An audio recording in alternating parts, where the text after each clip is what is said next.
So, what are we going to do here as we come into our final hours together? There are a lot of things we could do.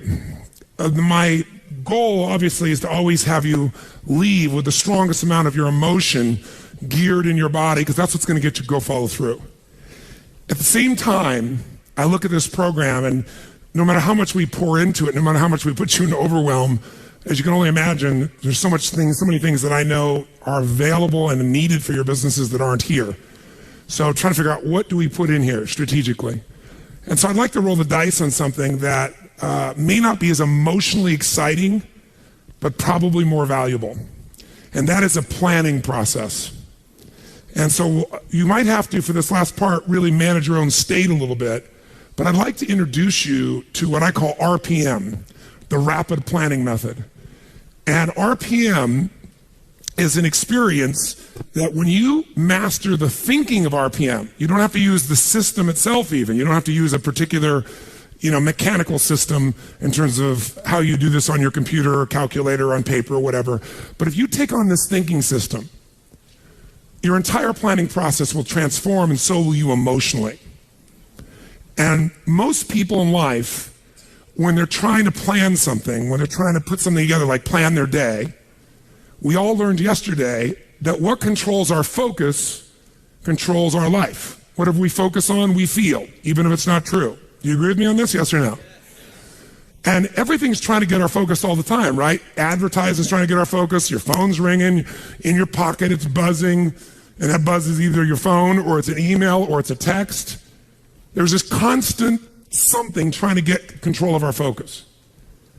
But what you focus on determines your destiny in your life.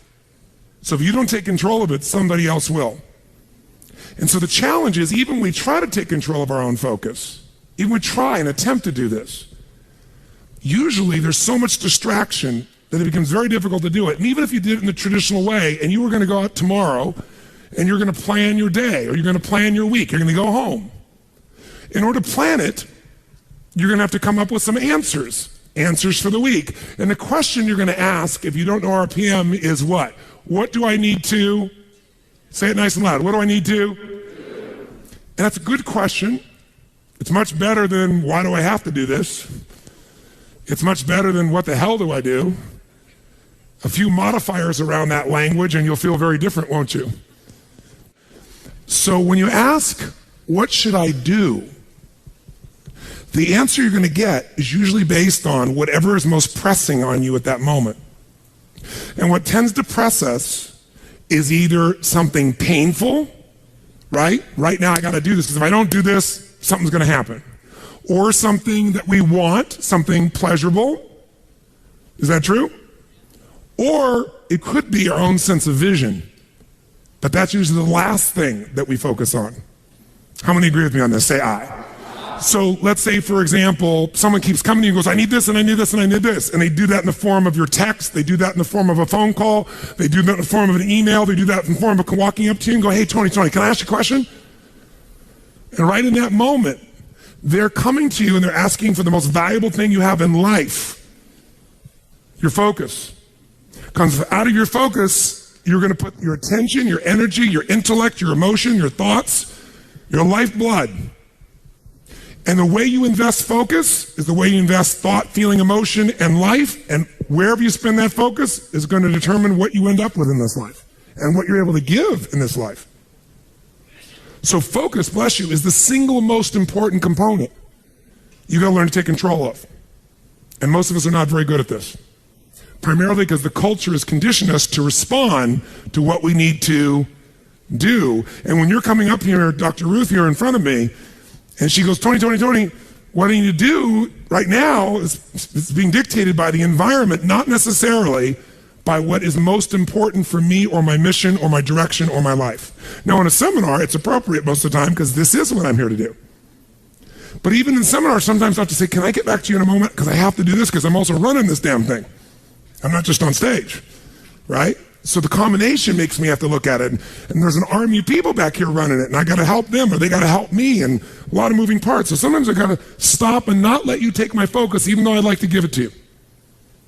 But if I were to ask, what do I need to do? I'm going to get a certain quality of answer. Let me give you an example of what I mean.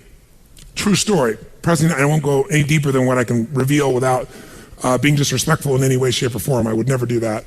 But it's a known fact, because it got out in the newspapers. There was a stage when President Clinton called me. And when he called me, he literally called me up and said, and I'd known him for a little while and worked with him prior, but he called me up and said, they're going to impeach me in the morning. What should I do? And I kid about it today. I said to him, well, could you have called me sooner? But what truthfully I said after that was, I can give you my answer to that question, but I don't know if that's really the question you want to answer. Because the answer, what you should do, requires a different question to be asked first, which is what's most important to you? Because if what's most important to you is to stay in office, then obviously you should just keep doing what you're doing, because even though they'll go try to impeach you, they won't have enough votes and you'll stay in office.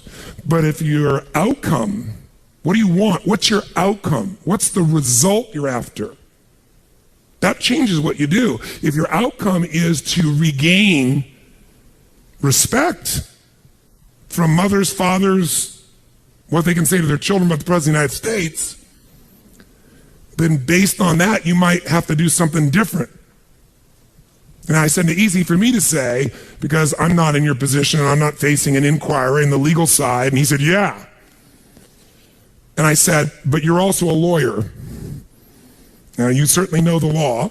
And I said, you know what you can say. He goes, yeah, well, you don't have somebody coming at you, stars coming after me, and he's trying to do this, trying to do that. I said, I know that. So I'm not telling you what to do. You're just asking me what to do. I won't tell you that. First, you got to tell me, what do you want? If you don't know your outcome, if you don't know the real result you're over and you answer what to do, you may even get what you want. You may do that, get the result, but it's not the result you really wanted. That's, again, the difference between strategy and tactics, isn't it?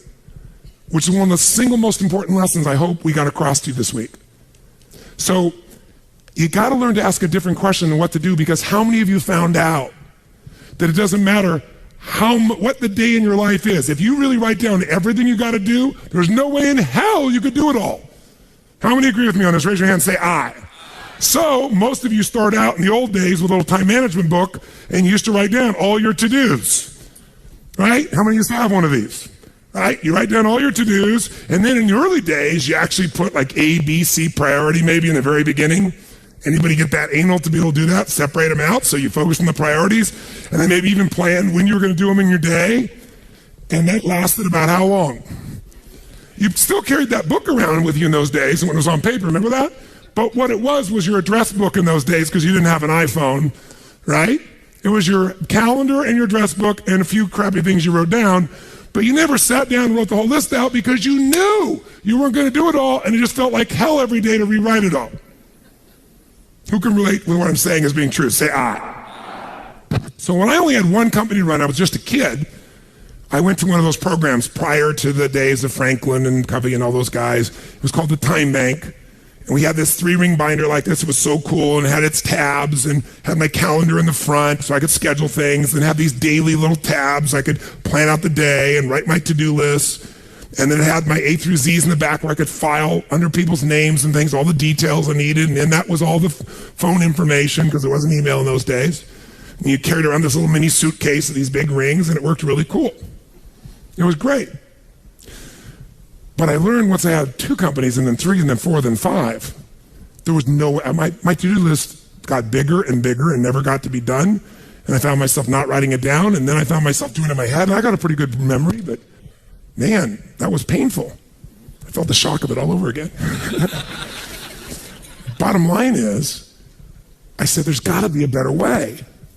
And I kept thinking, what controls our life is what we focus on. What we focus on, we feel. What we feel and focus on, we move towards. Wherever focus goes, energy flows. So wherever your focus goes, energy flows. So if I want to control my focus, the most powerful way is by asking what? Better questions. So I need to come up with a better question, because what to do is a painful question. And it's a stupid question very often. When you're starving hungry on the first day, what to do is obvious. Go get some food. But some of you, in spite of the hunger, and those of you who've never been to a program in my mind, the pissed offness with Tony Robbins that he would go so long, People went back, they go, but this is not right. And so they said, then go get some food. They go, no, but I don't want to miss it. Now, our fault for not communicating in advance, but the point of the matter is most of you decided what to do based on a larger outcome than the urgency of current pain. You decided, no, what's most important is to get this material, even if it's a little painful in the short term. I can eat a little bit. I'm hungry, but I can survive. I am not in Africa. This is not the last meal that I've had for 6 weeks. There may be some body fat I could be burning in the next 2 hours while I'm learning. Who knows? Maybe. Maybe I'm not really dying. Maybe that's just the language I use, and the language I use is producing my emotion. People say they're starving. Really? Look in the mirror. Are you starving? No, I didn't say that to anybody because no one came up and said anything to me about it. That Tony. Oh, Tony, will you take a picture with me? Yes, of course, right?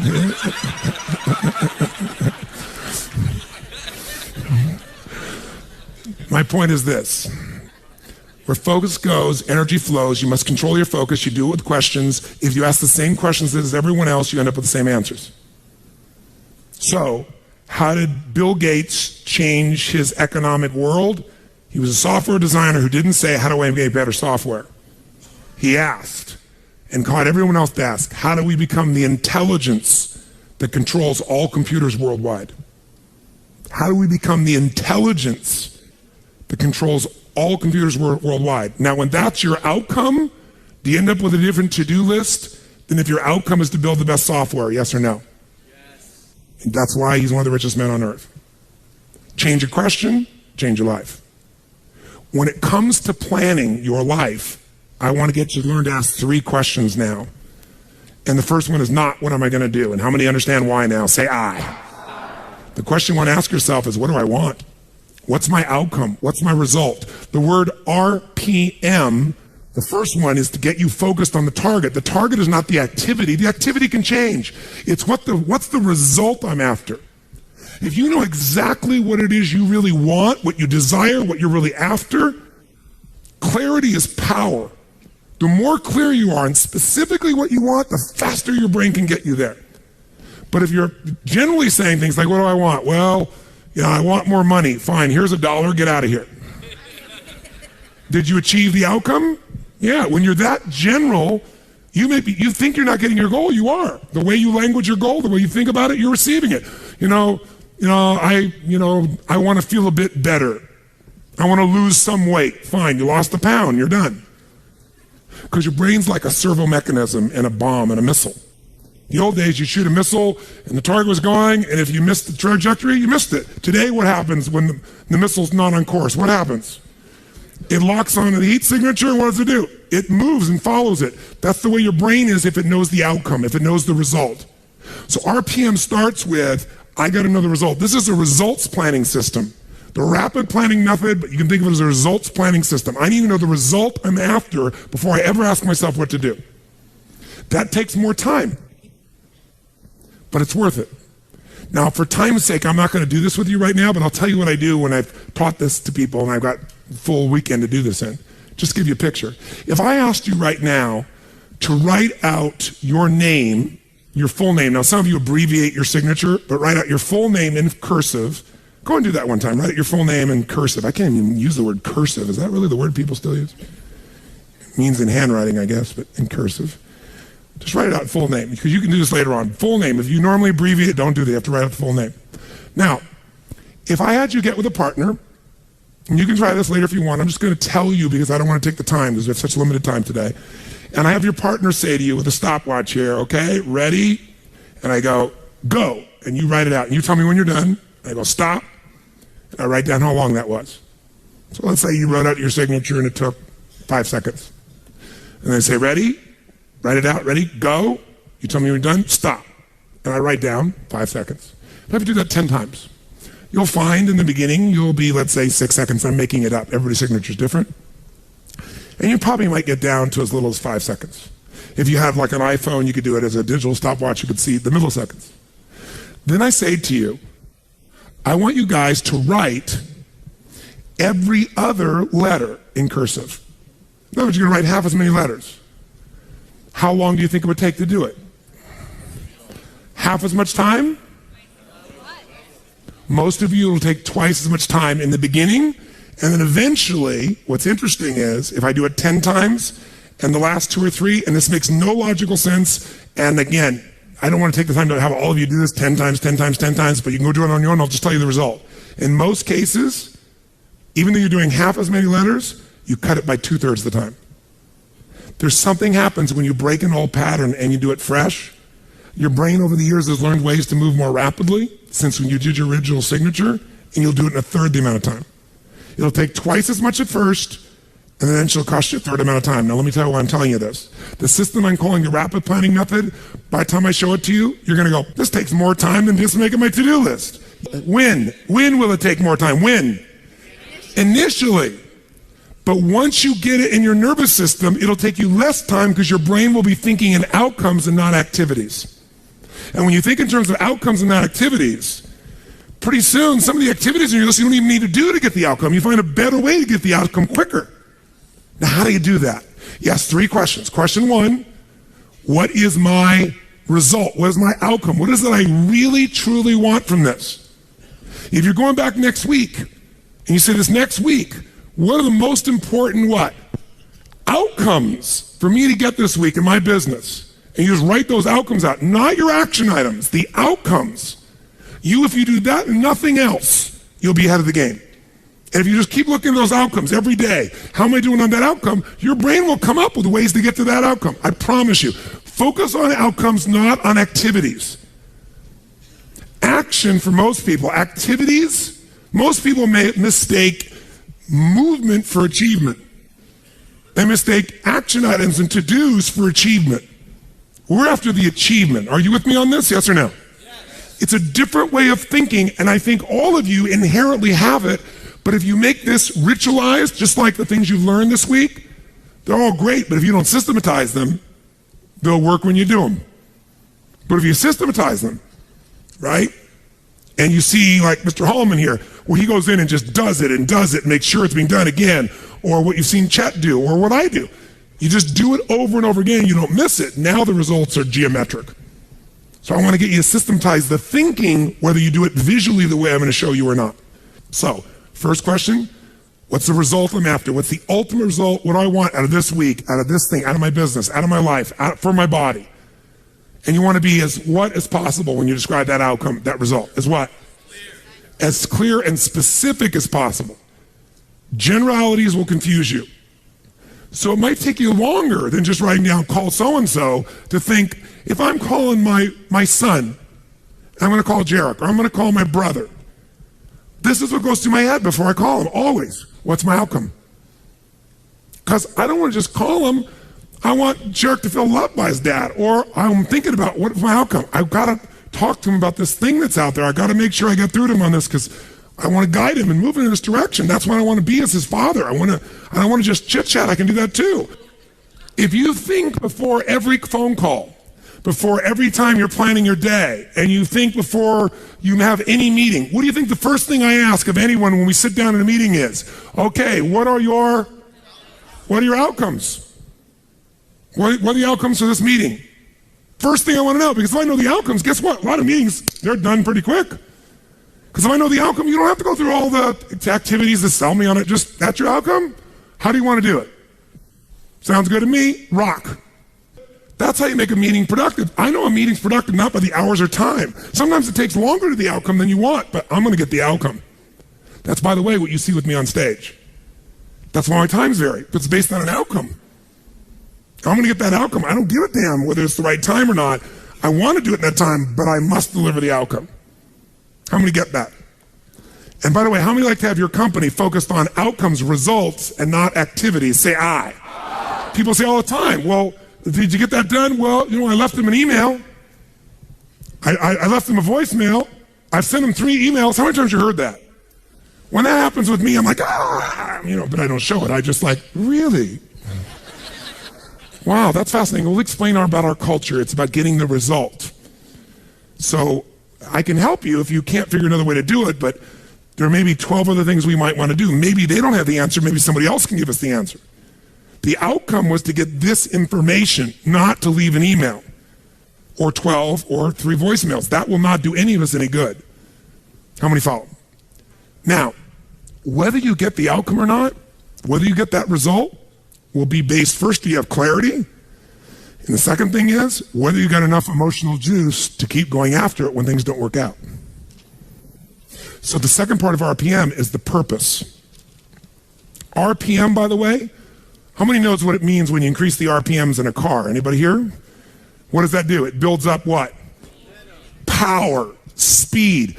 Higher RPMs, you can explode through something, right? You can make something happen. So think of this metaphorically also, this rapid planning method, this result planning method. So it's rapid planning, it's a result planning. You want a results-focused, purpose-driven, massive action culture. That's what RPM stands for. It's how you build up power and you break through. But whether or not you get that result will be, are you clear and specific? But also, do you have enough juice when it doesn't work out? How many of you are going after an outcome in your day or in your week, and for whatever reason, you're not able to get it? The person doesn't respond, they're not there, the thing's not there, something interferes, somebody interrupts you. Who's had their plans interrupted? Raise your hand and say, I. So whether you keep doing it or not is, do you have enough emotional juice? See, guys, you all know out of this week, you got more than enough to take your business to a whole nother level. You got more ways. You can go home and be artists now. And some of it, went by so fast, but many of you have the program, you'll watch enough times, you'll be there. Some of you are going to invite us in, we're going to be there and make sure you do it. So it's going to happen. But the art of it being followed through or not is going to come to you have the emotion to follow through, and that needs to be a part of your thinking also. So the next question I've always asked, besides the outcome, is why? Why is more important than how? Why are we doing this? What's the purpose? Purpose is more powerful than object. Purpose is more powerful than object. You say, I want $1 million. That's a great objective. I want $1 billion. Great objective. I want to feed 3,000 children in my community. That's a beautiful objective. It's even more specific. But even that objective, you might get excited about so you realize what it takes to feed 3,000 kids. Right? And the politics involved, and all the people that don't follow through. And then you have this good intention, and somebody else is pissed off because one of the kids didn't get fed. Right? And you did everything you know how to do. What's going to make you keep going? Purpose. Why do you want to feed those 3,000 kids? Why do you want to make that $1 million, that $1 billion? Why are you going to take your business to the next level? Why is the most important thing to know? Because that's where all the emotional juice and fuel is to actually get you to go through when the challenges show up. Every person you see who's on fire and is successful knows the why. You know what the problem is? You might know the why in the beginning. You wrote a mission statement and stuff like that. You got to know why you're doing this right now. This right now. That's what's going to engage you and activate the why. You might have a why, but it's not active. How many follow the difference what I'm talking about here? Say I. Otherwise, that little law of familiarity shows up. Well, we're doing this because da-da-da-da-da, and you repeat the why, but it has no emotion behind it. See, if I take a stick pin, no, I don't see anything like that, but you know when a woman has a blouse, they have like a little stick pin in it? Let's think that stick pin is a word. And I take that stick pin and I throw it at you. Are you going to feel it? Barely. But if I take that little stick pin called a word and I wire it to the back out of a giant iron bar called emotion, now I can take that stick pin and put that thing right through your heart. That's the power of why. RPM. R is the result, the outcome, what you're after. P is the purpose. It's the why. 80% of success is why. 20% is how. Get a big enough why, people will figure out how to do it. Yes. How many agree with me on this? Say I. So you better know your why. So, talking to the president, tell me something. What's your outcome? And then why? And then once we know the why, we know what you're after and why, then the question is, how do we do it? We know what we're after, why, how do we do it? By the way, are there lots of hows to get to an outcome, yes or no? Yes. Are there many paths to get a result, yes or no? Yes. Some are more efficient than others. And you're not going to know. So you know what you do? You brainstorm out all the hows you can think of. All the things you could possibly need to do to get that result. And then you narrow it down to the 20% that makes 80% of the difference. And you'll find out you don't have to do that whole to-do list. In fact, wouldn't it be nice to write your whole to-do list and not do it and still get the outcome? How many prefer that? Say I. That's RPM. I love it when I don't do my to-dos and I got the outcome. That's the coolest thing in the world. You might have done one or two of them, but it's then learning selectively which ones are going to create it. But the only way to do that is to brainstorm out the M, the massive action plan. If I know the result I'm after, I know what it is I want, what's the outcome, what's the result, what do I want specifically, clearly, and I know the why, and the why has got to move who? Who does the why have to matter to? Everybody around you. Well, if it's a why you're trying to get everybody to deal with, they got to have a why involved in it. But people do things for different reasons. People donate money for different reasons. Some of you donated money the other day here because you were moved by the experience. Some of you did it for connection. Some of you did it to contribute. Some of you felt guilty if you didn't do it because somebody else did beside you. Or you have a lot of money and you feel guilty about it because you didn't earn it. I'm not saying anybody in this room, but that's how some people are. They inherited it, so they feel guilty. Some people do things to get their name up on the wall. Some people today do it anonymously and then tell everyone. Isn't it true? Yeah, just confidentially. That was me. And everybody tells everybody that it's anonymous. They're doing it for significance. Some do it for connection. Some do it for contribution. I don't care why a person does it, but we do it. But if you're going to work with a group of people, you better make sure the why touches on all their needs. Does that make sense? When it's you, whose why does it have to be? Whose why does it have to touch? Whose purpose does it have to be? Your own, for you to be moved. So if you know the result and you know the purpose, now you need the M, which is the massive action plan. We also call the massive action plan the map. It's your massive action plan, your map. How are you going to get there? What are you going to do? And by the way, when you're crystal clear on what you want and you know why you want it, you can make a big map. You can brainstorm a million ways to do it. Not all your houses are going to work. That's why you make a whole map. And then go back and gradually asterisk the ones that are the most important and go hit those. You might get the whole outcome in the first two action items and get rid of your whole rest of your list.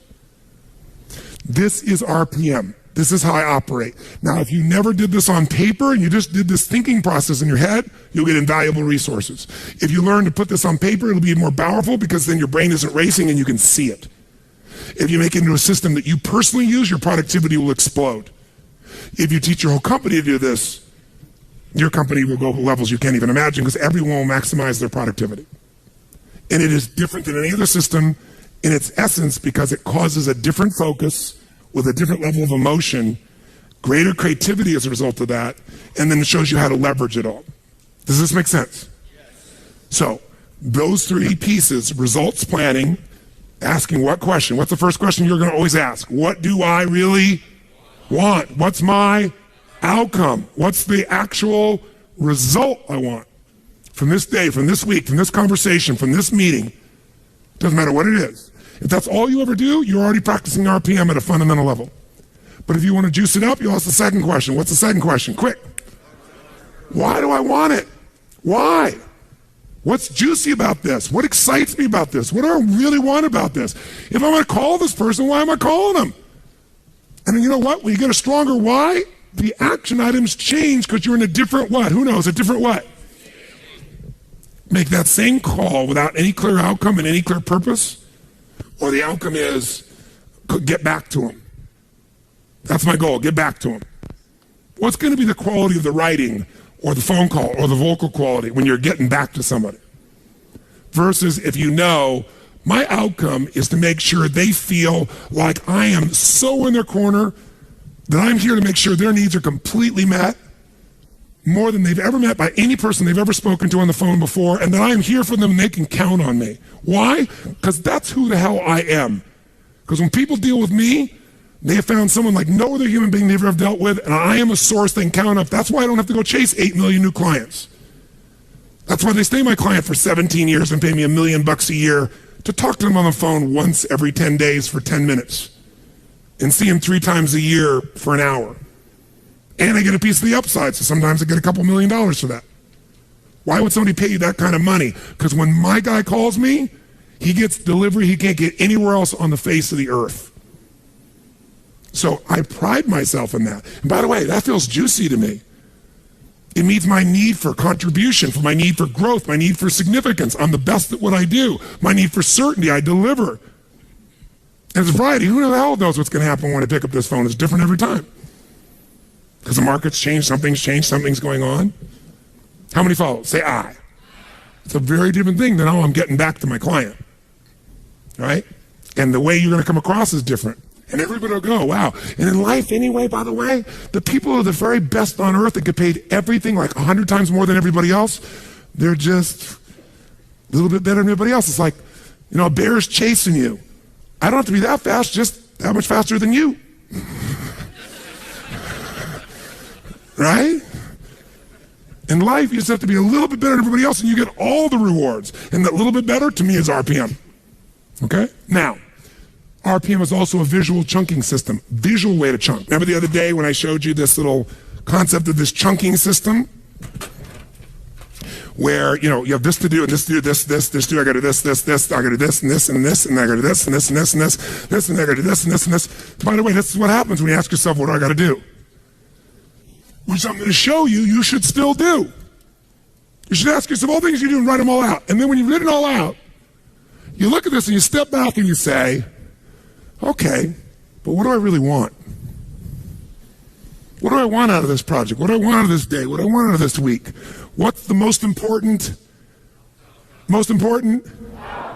outcome I can get out of this day, this week, this project, this element? What result do I want? And you go, well, I see this and this relate to that, but you know what I want this. Oh, if I want this, then this and this and this and this and this and this and this and this all fit into that targeted outcome. How many follow? And I might go, you know what else? I also should do this and this to get that outcome. They're not even on the list. But these might get me there faster than all three of these. Oh, by the way, this and this and this and this and this and this and this, all right. Oh, and guess what? This and this and this and this and this, all right. And guess what? There's my day. 1, 2, 3. 3 outcomes, 4 outcomes, 5 outcomes. It's a different world. You will get yourself completely out of reaction. You start to take control. My question to you is this. How important do you think it would be for you to master a skill set like this, for you to have the quality of life you want, quality of business you want? What would 0 to 10, what would be the level of importance you'd give this, my friends? How big? 10. Where would you put it for you? 10. Raise your hand if it's a 10 for you. Let me see your hands. Good. I'm not going to teach you today. But I'm going to teach you enough that you can take yourself to the next level, and if you want to go deeper, you will. But I didn't want you to leave without the fundamentals of it, because just the fundamentals will help you to take what we've got here and take it home and go to work at it at a much more effective level. So, if someone gave you a test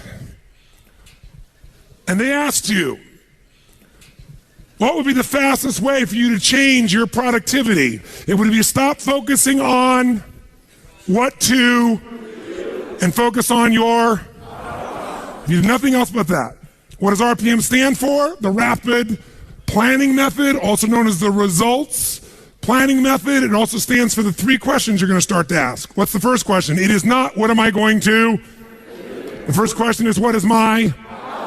And then as you get more clear than that, outcome starts broad. To make it more specific, you say, what's the specific what? Result that I'm after. What do I really want?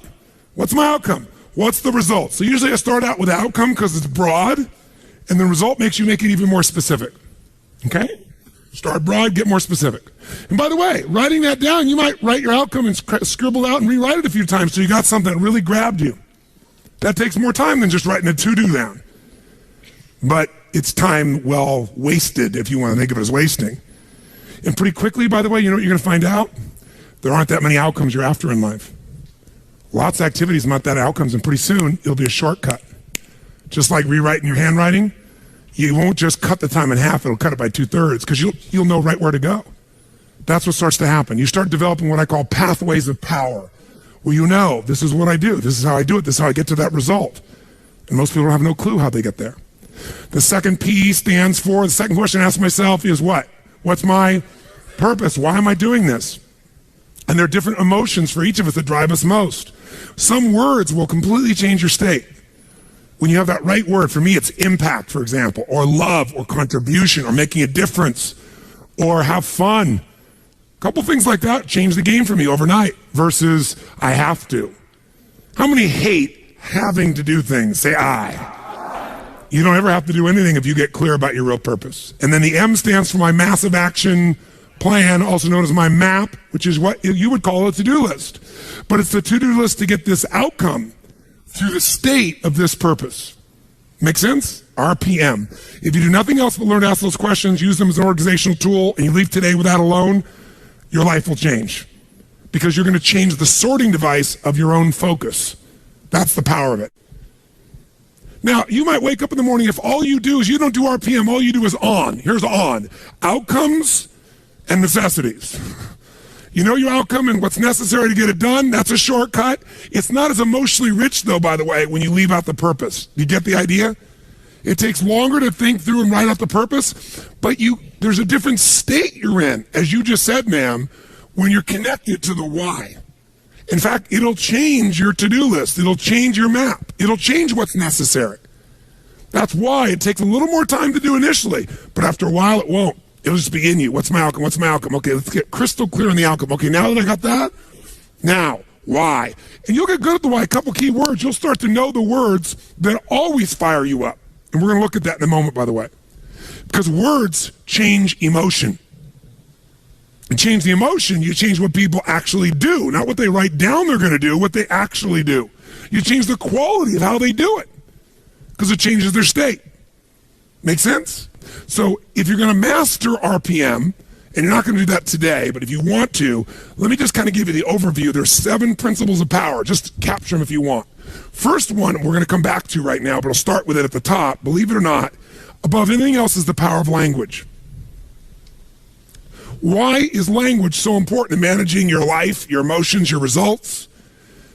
Because we don't experience life. We experience the way we repackage life the minute we label it. See, if you have an experience and in your body, your nervous system is feeling this sense of discomfort, then think of it this way. There's these uncomfortable feelings coming through you. Think of it like a funnel. And all this noise, environmental stimulus is coming through you. And then you have certain words you use very often, 2 or 3 that you use. Kind of like you're taking all this juice in and you're going to have these cookie cutters. And the words you use most often are pissed off, frustrated, and annoyed. You're going to get a very different experience than if the person has the habit of being enraged, right, crazy, want to kill someone. Or someone else who goes, you know, that peeves me. They take that same stuff and goes, peeves me. Someone else goes, I want to kill someone. It has nothing to do with the actual experience. It's the words. I'll give you an example. Anybody here know who Ken Blanchard is? Wrote the 1 Minute Manager. So Ken's a dear friend of mine. I've known Ken for, 30 years. And if you haven't ever heard Ken speak, he's the real thing. He's such a sweet soul. And he takes complex things and makes them really simple. Ken is one of those universally happy guys. And one of the reasons he's happy is his language patterns. See, we all have habitual language patterns. We filter the word and we put the label of what it is on it. And the minute you label an experience, the experience becomes that in your body. So some people will say, well, if I said to you, you're mistaken about that, John. How do you feel if somebody says you're mistaken? What if I say, John, you're wrong? Who feels a little different now? What if I say, John, you're lying? Who here will get into real intense experience if somebody says you're lying, right? Because your integrity is there. Now, all you have to change one word and we can change your biochemistry, right? Well, we use words all the time with our experience just because it's the habit of what we use most often. My mother's passed away, bless her soul, but when she was alive, I told this story. She used to always be humiliated by everything. She'd call my house back the days before email, and I was, traveling like crazy, and there was a answering machine, the old style answering machine, and she'd leave a message. I'm humiliated that I have to leave a message for my son. What is he, President of the United States or something? But and in the beginning, I got hooked, but then I noticed my mom was humiliated by everything. She was humiliated by the drugstore clerk. Because anytime she was uncomfortable, she called it humiliated. The one day I explained to her what humiliated was, and we had this interesting conversation. And I got to see there were many other choices besides humiliated. You could be pissed off, frustrated, ignored, loved. But we get in the habits of attaching things. So Ken Blanchard, the reason I bring him up, Ken and I are good friends, and we were talking one time about how words affect people. And he goes, Tony, he said, I have this attitude of life. The worst, the worst a day can be is a great day for me.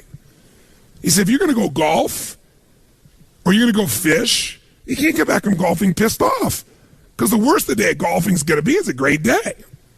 And that's the label he has for everything. Great. So he went on with a group of people I know. Some of them are from the entertainment business, and some are some, very mucky bigwigs, and they're used to having things their way. And they went to Africa, and they went on a safari, and Ken went with them. And I'd been on the safari before, and it's a pretty intense safari and a beautiful safari. And the people running it know their stuff, first-class organization. But one particular person we'll leave unnamed, who's a very famous Hollywood producer, decides that he wants to take control of the show from the guy who runs it, who lives in Africa, and he knows what he's doing. And so he says, look, I want these roofs off. I don't want them just open up. I want them off. I want to be able to shoot the whole time. And he said, look, sir, he said, right now everything's fine, but if the truck were to break down, you want that roof on. You don't want to leave off the roof. The guy was so abusive, the man finally bent. So sure enough, Ken, all these guys are out there, they're taking pictures, and they're out in the middle of this crater, Ngurungur crater. If you've ever been there, it's an unbelievable place. It's like every kind of animal you could imagine is there. And sure enough, as they start going later, the guy goes, let's stay a little longer. And he's very influential, and he pushes the guide, and they stay out longer than they would. Now they got to rush back before darkness, and they don't have the roof on, and you guessed it, the truck breaks down. They're in the middle of nowhere. No one's answering the radio. Lions and tigers and bears, oh my. Everything's going to creep in. And one guy's going, oh my God, we're going to die. Oh, it's your fault. He's screaming at the other guy, and the other guy's screaming at him. And I got the play-by-play from two other people that were there besides Ken. But they told me that in the midst of all these people freaking out, angry, and people scared and everything else, because you could actually see the animals coming, and they're taking out their rifles, and it's getting tense. And in the middle of stuff, Ken looks out and says, this is inconvenient. And he wasn't faking. That's the word he used for this experience. It's inconvenient. And that's the word he uses all the time for things other people are stressed out about. And as a result, that's all it is inconvenient to him. And sure enough, guess what? Finally, the radio worked. Within a half hour, a guy came out. They brought some other trucks. They got these guys out of there. They left the truck there. Everybody was fine. But the people are like, oh my God, you killed us. Other people, we're going to die, we're going to die, we're going to die. You son of a bitch. I mean, every language pattern you can imagine. Only one, inconvenience. Much of your life has nothing to do with your life. It's the way you use language habitually. Language is the trigger for meaning, and meaning equals emotion. So when I think of RPM, it's about language, because it's about the questions you ask, because those questions control what you focus on, but it's also the words you use to describe your outcome, the words you describe to describe the why. One word can change the whole game. If your description of you're a stockbroker, and what you describe, what you do is you go, I got a cold call on people every day, that's not going to get you moving very much. Remember, one guy I was talking to, he was so much more successful, he was brand new, he was blown by everybody, so I went and interviewed him. Because, all these other people are bitching and griping, he was having such a great day. I said, what are you? He goes, I'm a treasure hunter. I said, what do you mean? He goes, I'm searching, every time I call the phone, I'm searching for buried treasure. You see, you don't get treasure every time, but when you get it, there's going to be, if you keep digging, there's going to be a treasure. And sure enough, you get one client that would do more business for him than all the other guys got. But the difference was, when he called people on the phone, he's searching for treasure. Does that change the state? Does that change the quality of his voice? Will that actually change the result he's likely to get with a stranger? Yes or no? So ladies, you've got a ring that this man's about to give you, he gives you, and somebody else sees it and they say, well, that's kind of nice. Versus that's magnificence. Versus what a rock. Would it change how you feel? Yes or no? A little or completely? I say to you, you come to me and say, Tony, I'm single, you meet thousands of people, I'm your friend, help me out. Set me up, man. And so I say to you, okay, I know this really nice girl, this really nice guy. You got a state about it, don't you? What if I say, I know this woman, I know this man, I know this woman who is delicious. I didn't even say anything that makes any sense, but how many are in a bit different state already, right? It's like if I said during the break, we're going to have some really nutritious snacks. Yay. Even people that are health-oriented are like, yay. But if I say it's delicious, does it change completely how you feel about it? Yes or no? You have to know every moment of your life. This is not about planning. It's about creating. Think about planning as creating. Whenever I think about planning, I'm creating something. And you create things with both your vision and your language, and then your action. But your vision and your language will shape how you feel, which will shape what you do or don't do. So this is the part that takes more time in the beginning, takes longer, but it's so much faster because once you know the patterns of what move you, you just use that and boom, it's like knowing the light switch to turn yourself on and rock and roll. And anybody who's the best in the world at what they do, they know how to turn themselves on every time. They know their triggers. That's what RPM's really about too. So this is not some frickin' time management program. Like, because every system, I don't care, and obviously Mr. Covey is a dear friend of mine, senior and junior, right? This is not Franklin Covey. This is not a little planning system. This is not pulling out your BlackBerry. This is not using things or whatever tool you use. This is a system of thinking and feeling and producing massive results that you want to take to whatever system you go to, and ideally maybe have a system that is set up this way. But even if you don't, you can do it with just the thinking process.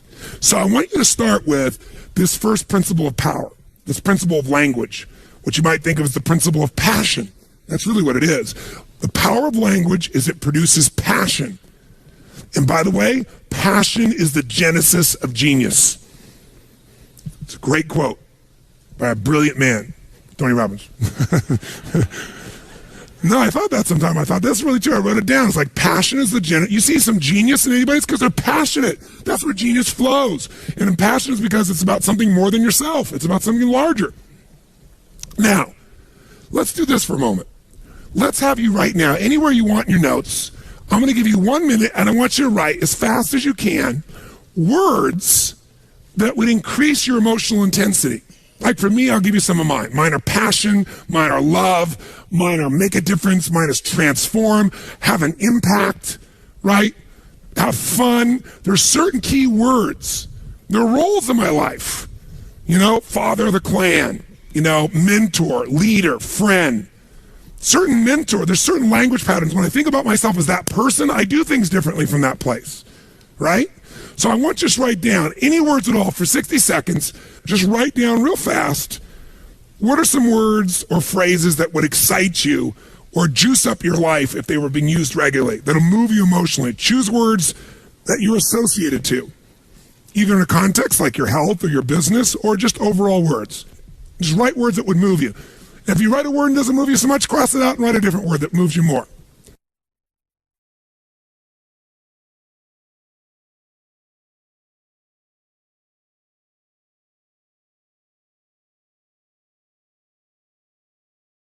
I'll warn you, a 5-cent word is often more powerful than a 50-cent word.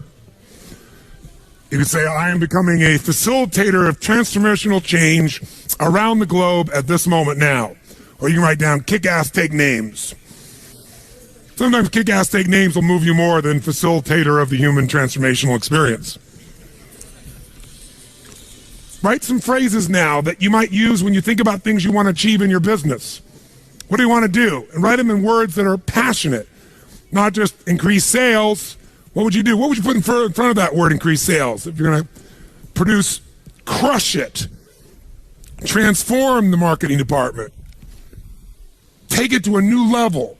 What are some phrases, words, that if you put them around outcomes that you have for your business, it would excite you to do it?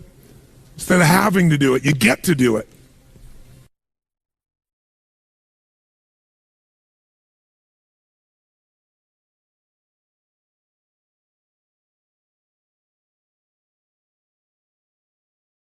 Can you think of an activity that you normally do not like to do? You'd rather have somebody else do it if you could. Think of an activity like that right now that you either put off or you try to get other people to do, or you finally do get other people to do. How many can think of an activity like that? Part of your business, part of your life. Great. Someone stand up and tell me what that activity is. By the way, Stand up if you can remember also a time when you did the activity and you actually enjoyed it. It was an exception, but you actually enjoyed it.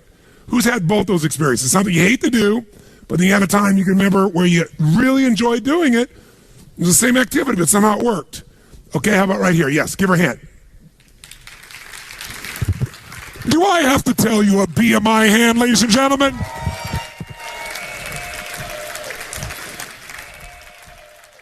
Tell us, what was the activity you don't normally like to do, you like to push off on others? Paperwork. Paperwork. Yeah. Now, the word paperwork alone, does that, when you guys hear that word, how many of you don't want to do it either? Raise your hand. So just the way she's languaging, by the way, she's not telling you the outcome, she's telling you the activity. Think of it this way. If someone told you the process of having a child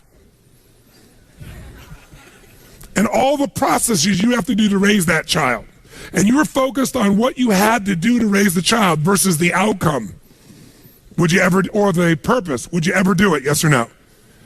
If someone would have told you in advance all you would have to do in your business to make your business successful, and you were focused on all you had to do, the to-dos, versus the outcome of owning and growing your own business, would you ever have gotten into it, yes or no?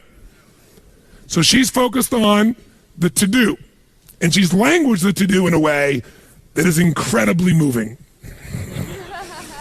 Okay, so paperwork. And so when you normally think about doing paperwork, how do you language that to yourself? What do you say to yourself? I hate doing it. It bogs me down. It doesn't add to my results, which is making sales. That's right. And notice, it doesn't add to my results, which is making sales. Great. So now, there was a time you actually enjoyed paperwork? Yes. Tell me about that time. When I was younger and I was just starting out in my career, and it gave me a way to process my day and order my thinking. So it gave me these chunks of accomplishments. Ah. And so when you talked about paperwork then, you didn't call it paperwork then, did you? No, I called it probably priorities. Yes. What did you call it? Priorities? What? Probably priorities. So what would your phrase be back then, do you think? When you're thinking about this, you'd say, I'm going to get to, or I'm going to do, or I'm what? going to prioritize my day. These are my projects. Ah, she called it prioritizing her projects. How many feel better about that than paper frickin' work? Now, if she just changed that language alone, I want you to think about right now. Do you have some paperwork waiting for you at home? Yes, of course. Of course. Yeah. So what is that paperwork really going to accomplish if you get it done? Well, in some ways it moves things forward. I mean, If you don't do it, what's going to happen? things aren't going to get scheduled. They're not going to make deadline. Clients are going to be unhappy. And what will that do to sales? That will drop them eventually. Or it'll make me run around trying to fix things. So is sales important to you? Absolutely. And are making people happy, your clients happy, important to you? Well, yeah, I mean, the sales are important because basically what I'm doing is helping people with their business. So that's... Yes, and how many people fail because they don't do their paperwork, do you think? Well, I mean, if you put it that way, that's not why they fail. I didn't put it that way. I just asked the question. Different question, yeah. How many saw that? Did I say people fail because they don't do their paperwork? No. If I said that, her brain would have said no. I just asked her an honest question. How many small businesses do you think fail because they don't handle their paperwork, i.e., they don't handle the individual transactions and the details of their priorities effectively? How many businesses do you think fail for that reason? How many do you think? I think definitely all of them can fail if they don't do that. And you teach these people what to do so they can succeed? Right. No. Isn't that what you do? Yes, yeah. But wait a minute, no. When you're talking about paperwork. No, I don't talk about paperwork. I talk about results. Right. And part of the result of a sale is to capture it, deliver it in a form where it can be both followed through on, accounted for, details of. Otherwise, it's part of a chain of value. You can't just get someone to say yes and have them get the final value. Most people like to simplify to just the yes. But the real value is not getting someone to say yes. Salespeople think that way. The real value is delivering each step of value along the way that allows you to continue to get that value back to the customer and clients. If I said to you, what's more important, a molecule or an atom? The atom. Really? Well, the molecule. Okay, which one's more important? The molecule or the cell? The cell or the organ? The organ or the body? Right. It's The body or the community or the ecology or the planet or the solar system or the universe. Which one's more important? To me, it's the little things that make up the big things. I don't know if that's quote unquote the right answer, but it's the little things that make up the big things. So to me, that's more important. Is paperwork a little thing or a big thing? Well, it's a little thing, So that's the most important thing, is the little things? but it makes up a big thing, which in the end you could say would be important because it feeds the purpose. It feeds, look at her face, it feeds the purpose. Yeah. Paperwork purpose. Right. Oh my God. So let me ask you a question. It's an epiphany. How important is paperwork? How important is paperwork? It's very. 0 to 10, where would you put it? 10. Yeah. So maybe we need to call it something different than paperwork. What is it really? If you were to name it today, not just what you did in the past, what is it really? It's the steps to getting to the purpose. If I had to read It's also a promise that's Yeah. being kept. Right. Are you about keeping promises? Absolutely. Have you dropped out your promises because you didn't have your paperwork or priorities organized? Sure, or stressed Or out have other about it. people dropped it out because they didn't get the information needed in a timely fashion? And most businesses, you're telling me, probably fail because they drop out the little things? Absolutely. Because they think it's a little thing when really most people are majoring in minor things, and this is not a minor one, is it? But we start thinking it is, and the minute we give it a label that it's a minor thing that doesn't really matter, Yeah. then what happens is we no longer give it the focus, and we don't give it the focus, and then it bites us later on. The truth is, which one is more important? The molecule or the atom? The molecule or the cell or the organ or the body? Which one is more important? They're equally important. You take any one out of the chain of existence and the whole thing collapses. There is no little things and big things. There's just the things. There's the things that matter. Is this one of those? Yes. If you were going to coach your son or daughter or a child or a dear friend in a business, what would you tell them about paperwork? I would tell them that if it's important. Can you hear the change in her voice? How many hear the change in her Does voice? it change? Is there a power in her voice right now, yes or no? An authority? Go ahead, tell me what you tell them. You tell them what? That paperwork is extremely important to the outcome. It's, part of the passion of the purpose, and that's really all you have in life. And I did have that conversation with my daughter. Give her a hand, ladies and gentlemen. Do you see how important it is, A, to be aware of your language? Language creates meaning, meaning creates emotion, emotion determines what you're going to do or not do. You can never again think about time management in terms of to-dos. You need to start with language. The questions you ask and then the words you use to answer it. That's why you got to craft your outcomes, craft your results, craft the purpose. Takes longer, but you'll do it.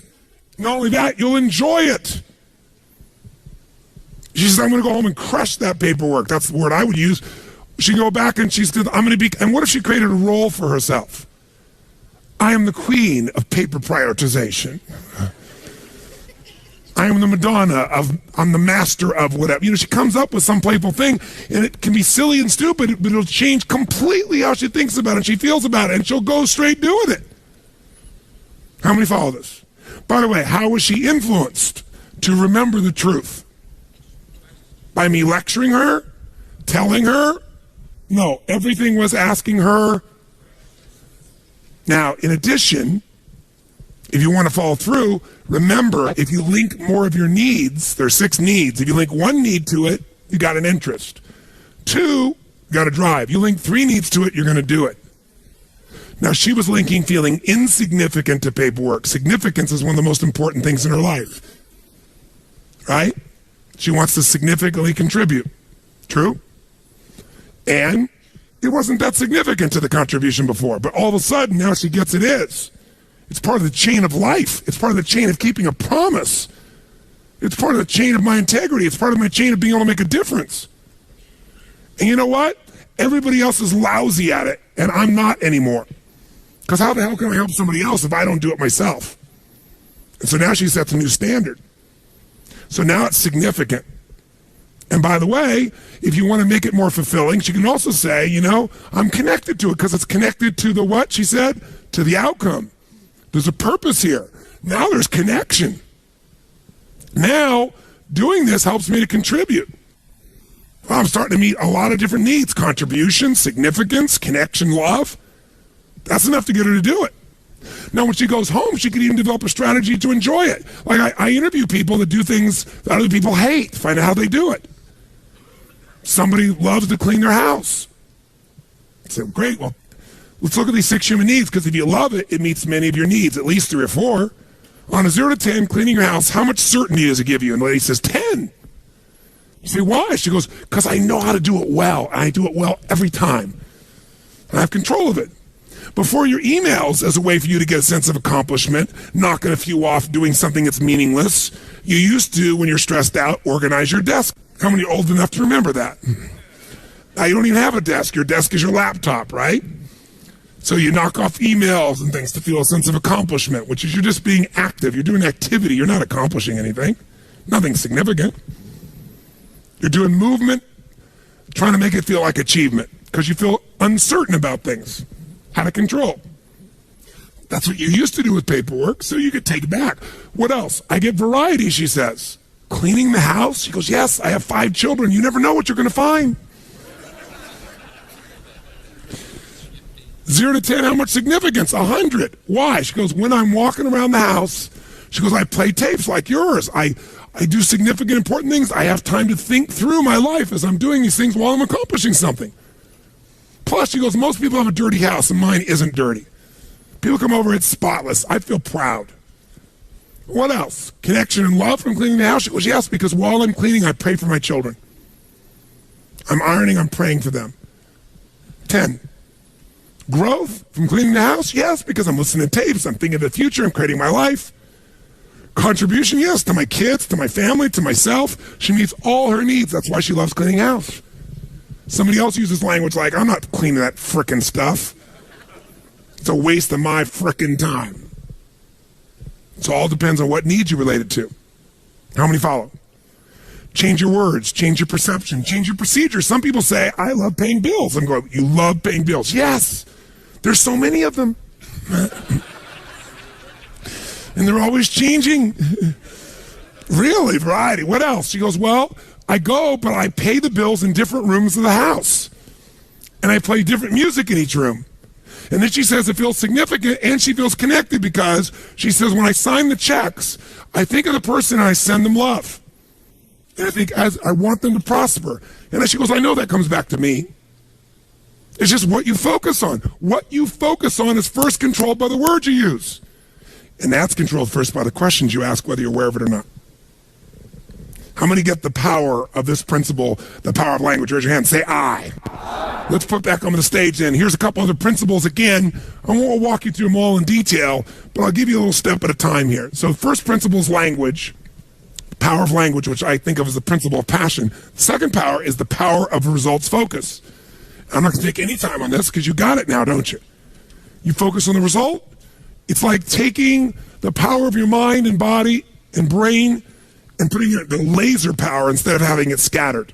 You're no longer scattered on activities. Third principle, really, of RPM, is the power of purpose. No more time on this one. You got it.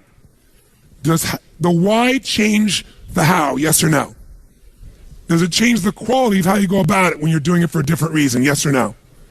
I'll give you my core belief in life. Motive does matter. Motive does matter. If you want to know my pain in life, my ultimate pain is people think of me as a motivator. I hate that term. Mr. Motivator. You know, people go, I don't need any motivation. I said, well, that's good because that's not what I do. Right? And they'll have a nice big belly. They go, I don't need any motivation. I'll go, that's obvious. You're highly motivated to eat. Right? I'm the why guy. I want to know why you say you want to lose weight, but you keep eating. Because what motivation is your motive for action. I'm very interested in what your motive is. You should understand your motive, your why, your purpose. That's where all the power of life is. And I believe motive does matter. If your motive in your business is just to make money, you can make it because you're focused on it. But I believe life moves to support whatever supports more of life. And I think a reason why HomeX or a Zappos grows the way they do is because they have a higher purpose as well.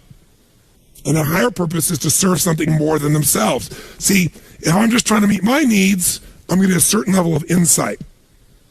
And I looked at my life, throughout my life over the last 30 years and thought, stuff happened at times that anybody who was there would go, that's impossible. No way that could happen. How could he know that? How could you shift that person? How could you change that situation? I've had these moments throughout my life.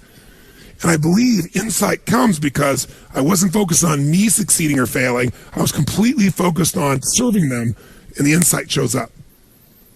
You're trying to take care of your family, you're going to get a different level of insight than just yourself. Trying to take care of your company, even bigger insight. Trying to take care of your community, trying to take care of the world, humanity, without being ego, not saying it. If that's really in your intention affects the quality of what you're exposed to, of the insight, of what comes through you. Motive does matter. And we can always shift our motive. And there's nothing wrong with wanting to meet your needs and others. The game changes. And by the way, if you do this in your planning, i.e. creating, the game changes. Okay? You make it a ritual. RPM is a ritual of questions. You got to get it in your body as a sequence. When you get it in your body as a sequence and you lock it in and you condition it, it'll just happen. It'll happen like, what do I need to do, used to happen inside of you. Next principle, number 4, it's the power of mapping. That means that once I know the result I'm after, once I know why I'm doing it, I got the right language, I need to come up with a map. You know what's interesting about a map? It doesn't always work. How many of you ever used before, in the old days, before they had Google Maps, there was a company called MapQuest? Whoever made the fatal mistake of using this crappy product? And what happened if you use MapQuest? What usually happened? You ended up getting a place worse than if you would have guessed. Because their map had nothing to do with the reality of the territory. Well, the more you do something, the more you're able to come up. The first time you do a map, you might be a little off. But if you do a map again and again and again, pretty soon you start learning the pathways to get to a result quicker, don't you? When you start making these maps, these action items, you're going to start to find certain ones get you further than others. And pretty soon, what took a long time, you're going to know the shortcuts. Oh, I know how to get from here to there quicker. I know the map. That's what used to be your to-do list. Now it's going to be a map to an outcome that's being fueled by your purpose. Okay? And then very quickly, as a principle, number 5, the power of chunking. So you've been in this seminar this week, and you got all this information. And I've attempted to get you to at least capture it in one place in the form of principles and actions. That alone chunks it a bit. That means you could turn that part of your book, kind of review the principles, right? You know, you can read the whole book, look at the principles, and you can look at your action item and say, okay, what does this relate to? You could just make it a to-do list of all these things you're going to do and figure out when you're going to do them. Or you can take all those to-dos. You could say, okay, these all relate to marketing. These are all the actions related to the outcome of making sales better. These are all the outcomes made towards culture and improving my culture. And you could take this random list of to-dos and maybe fit them in 6 drawers, 6 categories. See, years ago, I started do chunking. I started to realize I could get out of stress very quickly if I just learned to chunk things. I'd not only get out of stress, but now when I thought of my day and I got interrupted, instead of going, oh my God, I got 57 individual things to do, there's only 3 things I'm after today. I get refocused on my outcome.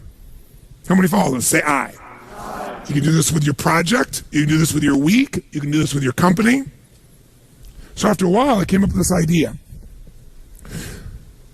What if you could imagine your own home, the home you live in right now. What if we could take everything out of your house and you weren't there? And we dumped it all into just boxes. And the boxes got all collapsed into each other. and you were going to move and you weren't around, and then people just took all your stuff and just dumped it in the living room of your new house. Everything mixed in there. Underwear, toilet paper, soap, tissue, notebooks, computers, books, cosmetics, all mumbled and jumbled together in the middle of the floor. Would that be somewhat stressful for you? Yes or no? But what if, in advance, you took everything in your life and knew it would fit into one of, let's say, 2 chests of drawers, 6 drawers in each, 12 drawers. Maybe they may be giant drawers, categories. Like everything fit into, home appliances or cooking or intimate wear or whatever. If you had those 12 and everything could fit in one of those, you could take anybody in that room, once they knew those categories, how quickly could we transform that living room? How fast? Yeah. Oh, this goes here, this goes there, boom, boom, boom, boom. And by the way, when it's done, how quickly could you then get what you want? You know exactly where to go, put all your focus in there, you open the drawer, you find what you want. Wouldn't you like to be able to do that with all your outcomes? All your action items? I'm going to show you how. And this process is a simple way of managing your life. I'll give you the big picture first for a moment, and I'll scribble it up here as a chunking device. Think of your life this way, as a gross generalization. And by the way, chunking is an art, not a science. What does that mean? Is there a right way to do chunking, yes or no? No, there's no right way to do it because it's art. What somebody else thinks is beautiful, you might think is ugly. Chunking is to meet whose needs? Your own. Now, if you're trying to chunk to help other people, then you're going to have something that's got a little more science than art to it. But think of it this way. If we were going to try to manage your life, what if we had a life management system, not a time management system? Because the only reason for time is it's a resource so you can get the life you want. Is that fair to say? And let's take 2 aspects of your life. But one area is, let's say, your personal life. That's an area of your life, your personal life, that you want to manage. And another area of your life is your professional life. Whatever you do professionally, running the company, marketing director, sales director, maybe you run many companies, you're an entrepreneur. What if we could take everything related that's most important in your life personally, and we could focus on the things that needed to happen regularly? So for example, if you don't focus on making your health better, does it get better or worse as the years go by? Which one? You can't afford not to give it consistent focus. And by the way, do you have to keep improving it, yes or no? If you try to keep it static, is health a static thing, yes or no? No. What about relationships? If you don't focus on relationships, do they tend to get better or worse? So there's some areas of your life within your personal life. If this was an area of life you're managing, is your personal and professional life. Your whole life could be managed in these 2 categories. If underneath these, we could say everything that matters fits within 6, 8, 10, 12 drawers. They might be things, and I would call these categories of constant and never-ending improvement. For short, we call them categories of improvement. These are areas that you've got to constantly focus on once a week, once a month, some of them once a day. They're areas that never go away. Does that make sense? And so in your personal life, what would be some areas you got to constantly focus on? You might say, well, there's my health. There might be a drawer called family. There might be another one on finances. Does that make sense? And within those areas, you could have specific goals for this year, for this month, for this week. You might have certain musts that had to go in there. But you could put everything in there, and you could look at it once a week or once a month to make sure you're on target. Am I making sense? Yes or no? Will this help you to chunk your life a little bit? Yes or no? Because if your whole personal life could fit into 5, 6, 7, 8, 10, 12 max of these, you could chunk it, and you could keep track that I'm still making progress. Because most people make progress on what they focus on. So they focus on their business, and their body deteriorates. Who can relate to this one? Raise your hand. Or they focus on their body, and their relationships deteriorate. You're so damn into yourself, you're never even here. Or they focus on their kids, and their intimate relationship breaks down. But if you had a way to keep on target, you could still put more focus on some things than others, but you kept it balanced, your life would work better. What are some areas, categories within your business that you have to constantly focus on and improve? Someone tell me. What are some categories that never go away? Tell me. Marketing. That would be a drawer. What's another one? Sales. What's another one? Accounting, finances, cost controls. What's another one? Culture, empowered employees. Do you think you could take everything in your business and maybe put it in a maximum of 12 drawers? And then whenever you had a meeting, you could say, what are our outcomes? Instead of this long list, you go, what are our outcomes around empowering our employees?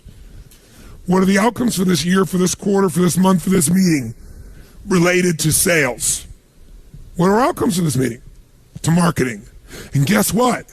Then you don't have this situation where you're doing great one part of the business, the other part bites you. See, if she doesn't do the paperwork, i.e. the finances, the production, whatever, and she focuses only on sales, we can guarantee her failure. It's only a matter of time. And it's not because she doesn't care, it's because she doesn't have a system of chunking her life. She gets overwhelmed because she thinks of sales is all these things. More likely, she makes paperwork all these things. I talk to people all the time. Somebody who doesn't work out regularly, doesn't exercise regularly, I'll say, how important do you think working? Oh, yeah. And you'll finally get them where they say, I'm going to work out. But I'll say, why haven't you worked out up until now? I know you're committed now, but up until now, I want, not excuses, I'm not making you wrong. Just tell me, when you think about working out, tell me how you think about it. And listen, here's what they'll say to me. Well, God, it's so much work. Really? Well, tell me what do you got to do to work out?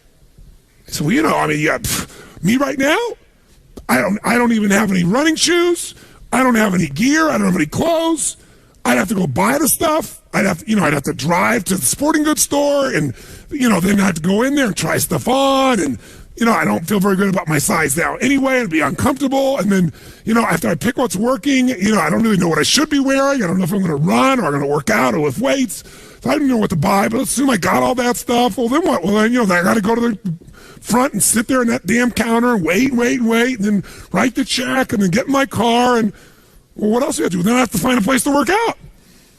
Okay, well, what does that mean? Well, I'd have to, go on the web and search for, clubs nearby, and then, then I have to drive to each of those individual clubs, and I'd have to go in and, kind of go through the tour they give you, and then sit through somebody trying to pitch me on buying 500 years of subscription to go there, and I don't like to be sold, and, well, let's say you bought one. Well, then they take a picture of you and you look ugly. It looks worse than your driver's license. And, then each time I go there, I have to go there, I have to drive there, I have to, find a place to park. And then, I got to go in and show them my badge. And then I got to go find the locker. And then I got to hang my stuff up and then it's going to drop. And, I put on my stuff and I got to go wait for the first machine. It's probably sweaty, so I have to probably walk it out, wipe it off. And then I go to one machine, another machine. Then I got to come back and now I got to take off my sweaty clothes. And now I got to go take a shower and see parts of people's bodies I don't really want to see.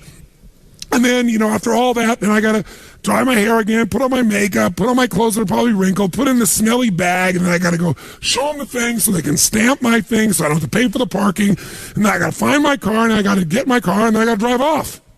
Want to eat? Sure. What does eating take? Well, you just do it. Let's just drive there and eat.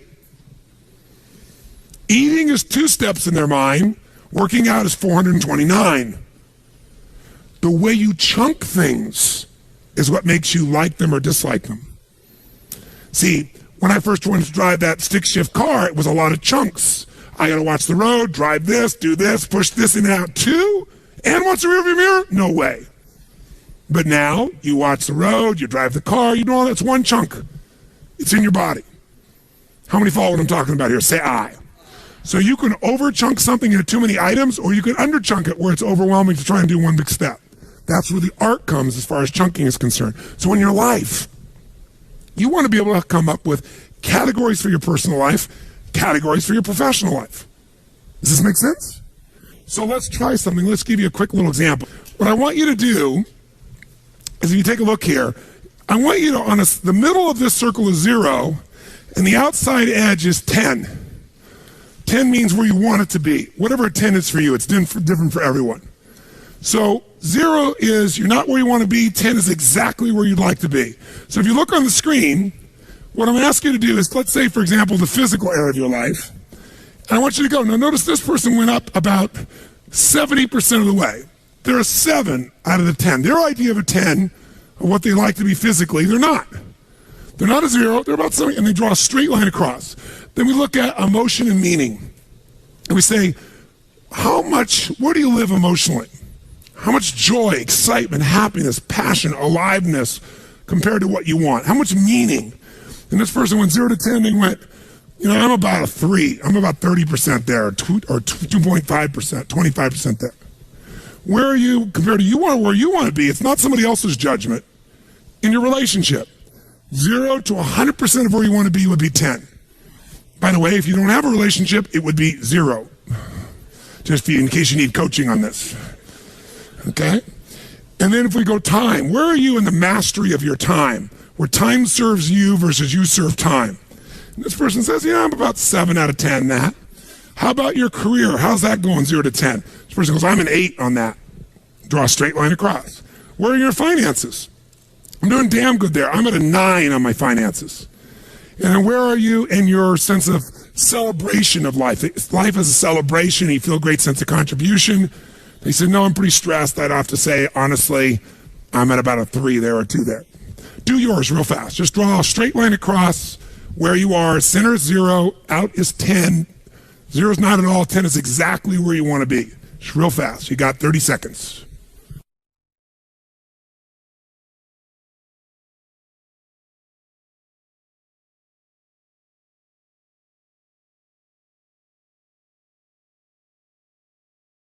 Great. So look at your design that's in front of you right now and just ask yourself this question. If this was the wheel on the car called your life, how would your car run? Better yet, what if you're going to drive that car 150 miles an hour? What could you guarantee is going to happen, my friends? What's going to happen? You're going to crash. How many are going to have a lot of stress when you start trying to drive this thing fast? Say I. Guess what owning your own business is? Driving 150 miles an hour, isn't it? So what used to be okay when you work for somebody else, it's kind of bumpy and stressful, when all the responsibility ultimately is yours, and it's out of balance, it's pure pain. How many can relate to this in some way? Say I. Things get this way because most people ask the question, what do I need to what? Do. They don't have a set of categories that once a week they look and go, okay, what's my most important outcome for my body this week? What's my most important outcome for my relationships? Yes, in the middle of everything else, I'm going to put those rocks in first. Somebody gave you that metaphor, right? I'm not going to pour all the water in. First, I'll put the rocks in. Here are the most important outcomes for anything else shows up for each of those areas, because otherwise the time's going to be gone. How many follow what I'm talking about here? Say I. So that's why we do a once-a-week planning session where we look at our categories, both professional or business and personal. Make sense? Now, the way we do that is with language also that's compelling. Here's some examples of how some people have chunked their life. These are their categories of constant never-ending improvements. For Suzanne Williamson, it's family, business, friends, community, physical well-being, finance, emotional, and spiritual. This is my old list. It's been updated, but with my physical power, I called it world-class health and fitness. By the way, why did I use that language? I could have just said body. It juices me up. Physical power, because I want the power to get up and rock, to take the room, to make it happen, to shift things for my wife, for myself, for my family, right? Second, emotional juice. Why did I call it that instead of just emotion? Because emotion doesn't, but emotional juice. I want an emotionally juicy life. Outstanding family life, extraordinary friendships, absolute financial freedom, Renaissance man, the Kanai of AJR, the constant ever improvement of myself, the creator of the good life for my family, extraordinary communicator, leader, contributor, force for good, and spirit and soul force for God. Those are my spiritual outcomes. Gene Carter has emotional fitness, family, heart, and soul, physical prowess, forever friendships, home sweet home, gracious giver, health wizard, spiritual soul. Here's what I want you to do. Write your categories right now. Just a first run. Do not be perfect. If you had to take your personal life and chunk it into 5, 6, 7, 8, 9, 10, probably 12 most, categories that everything in your life fits in, that you look at on a regular basis, write them down, but then put the words in front of them, rewrite them so they're compelling. I'm going to give you literally 8 minutes to write as fast as you can. Come up with the categories for your personal life. Go.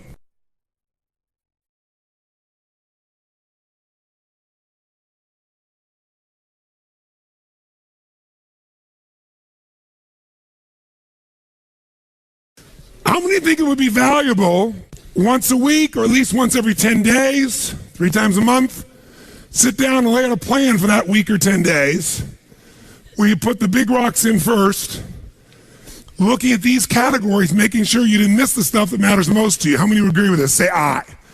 Would you have to write down every action item, yes or no?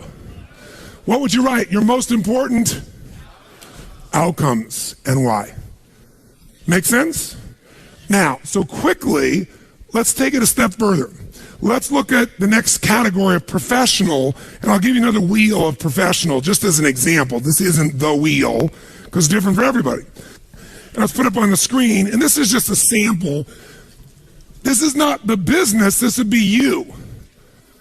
So this person says they run a department for a company. So one category, they're measuring, am I empowering my teammates, my personal team, and our teammates in the company as a whole? They have some outcomes around creating extraordinary identity and relationships. Are we creating the relationships we need with customers? This person runs the sales department. Am I delivering my core must results? This person wants to measure that regularly. They say, all my life is really about empowering my team, making sure we have extraordinary relationships, making sure the core musts I promise I deliver. I gotta keep focused on that every week, every month. Certain amount of strategic planning, which gets set aside because I'm usually so busy in the to-dos. Certain amount of cost management I gotta do, because if I don't do the paperwork, the whole thing falls apart. And I gotta keep making my skills stronger. I can't just keep doing what I'm doing. I gotta take some time to make my skills better, so that I'm sharpening the saw, so to speak. So I'm not hacking at the tree with something that's bad. I gotta take it up to the next level. How many follow in a sense of this? Now that person would measure those, but here's some examples of that. So I mentioned to you, I have 4 kids, but I mentioned my daughter Jolie, so I'll use her as the example. And she, was a situation where she became an actor. Now as an actor, think about this. What do actors focus on? Quick, first gut. Somebody says getting a job. Okay. If you're focused on getting a job all the time and you're not making your skills stronger, you might not get that job. How many follow this? Say aye. Some people focus on just training themselves. Lots of actors always going to actor classes, but they don't go out and focus much on getting a job. They wait for someone to call them with an opportunity. How many follow the challenge? Some of those people, how do they get jobs? If they're a decent actor, they've got a what? An agent and or a manager, and sometimes both. And without focus by that manager or agent, are they usually going to succeed? Yes or no? No. What if they get a job? Where does all their focus go? On doing that job well. So if I'm middle job, I'm doing the job well, and I'm not anticipating how to make my skills better. I'm not managing my manager agent. I'm not looking for new opportunities. And in the acting skills, no matter how good you are, do jobs disappear quickly? Yes or no? Eventually, do they all disappear? Yes or no? We can keep our businesses forever if we're successful. That's not true of a job. That's not true of an acting job. I don't care how successful, 10 years, 12 years, 14 years, it's going to change. So my daughter Jolie was always stressed out because things were always dropping out. So I said, honey, she goes, it's just so impossible. I can't do everything. I can't manage my career and go out and get voice lessons and dance lessons and then, go out on calls. And I'm just listening and I'm in my head making it write down, capturing a list. And she's telling me a million items. But as she's listening, I'm saying, there's only 5 things she really has to focus on. And these are the 5. She needs to maximize her current what? Jobs. She wants to make sure the job she's on, she's doing the maximum job she can. That's got to be a daily focus. But she can't use that as an excuse not to also make sure she's working to obtain what? Does she have to constantly be going out on rolls still, paying attention, knowing what's out there? Yes or no? If she drops that out, she might do well here and then she'll be without work forever. That's typically what happens. Some people win the Academy Award and they don't work for 3 or 4 years because they don't have a part of their focus. They're focused on the Academy Award, the victory, the celebration. How many times have you seen that happen? And then third, she's got to focus on the management of Jolie Inc. I said, that's what it is. You're a company. You got to manage your managers and your agents. Every week, she's saying, what do I need to do to make myself better at the current job? What do I need to do to make sure I'm keeping my focus on getting new jobs and networking, doing what's necessary? What do I got to do to keep on top of my managers and agents? They're not going to just do it without my focus. What else does she have to focus on? Expanding her current acting skills so she gets better. She can't use that as an excuse and then, oh yeah, when I have more time, I'll work on getting better. No. Even if it's once every 10 days, she's not working 7 days a week on a show. She can do an acting class. She can find the best coach. She can be going for a class once a week on her throat, her voice, whatever. Right? And then, of course, the last one is being a networker extraordinaire, expanding to her identity. Guess what? Everything she can think about doing as an actress is in those 5 categories. And so if every week she's looking at that and thinking, what's the most important? Come on, guys, nice and loud. Most important in that area or outcomes in that area? Is she going to stay on target? Is her career going to be, by the way, what happens if we take that wheel and we take whatever's strongest on your wheel? I'll show you what I mean. This should really be interesting, me doing this visually. If we take your wheel of life, your wheel of your career, and you got one thing like this and another thing way out here and something else like this and something else like this and something else like this, and this is your shape of your life, we all know what's going to happen. It's going to be stressful. But if we find the strongest area, let's say it was your finances or your career or whatever, and we find that outside edge and we use that as the target for the base of where you are right now. And now we say, what's it going to take to close the gap between here and here with my body?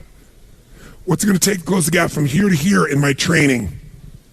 Because guess what happens? Once we get here and it's all rounded, even if it's not 100%, who knows what's going to happen? How much smoother is your life going to be? And by when it's smoother, can you go faster? Easier or harder to go faster when it's smooth? This is the power of RPM and having categories of constant, never-ending improvement in both your personal and professional life. Because, by the way, sometimes you're doing really well in all the categories in your business, and then you have a divorce, which kind of interrupts it just a smidge.